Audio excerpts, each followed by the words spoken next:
Hello watu wangu wa nguvu, welcome to my YouTube channel, and if you're new to this channel, kindly please consider subscribing and don't forget to click the notification bell.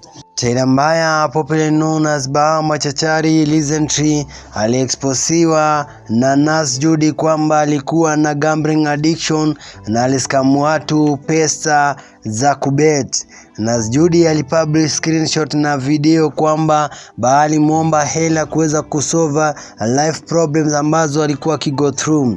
Nurse Judy aliweza kumtumia $100 despite not having met with him on Baha to come back with more emergencies na request pesa zingine zaidi.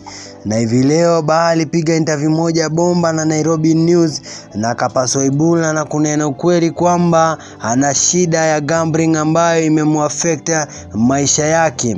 Alisema yeye ni actor by profession, young dad struggling na gambling for a while now, na ako ready kupokea usaidizi wowote kupambana na gambling problem, na kadokeza in the past ali make bad decisions which crippled his finances, ikabidi ajaribu awezavyo kuget fast money which resorted to gambling. Baha pia aliweza kuwakosoa wale ambao waliweza kusema kwamba alikuwa aki-crowd chasing baada ya kushirikishwa kuwa main actor wa wimbo wa Lexi na Jovio, na pia alikataa katakata kuongelea jinsi ambavyo Georgina mpenziwe was coping with negative attention na kadai wa focus na yeye.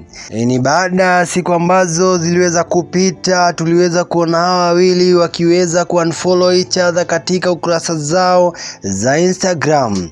Hii ikaweza kupelekea kukawa na viulizo tofauti kana kwamba walikuwa washa break up. Hii ikaweza kupelekea wengi pia kuweza na maoni kadha wa kadha wakisema kwamba there was storm in paradise in their relationship. Guys, that's all for today. Thank you so much for your time and support.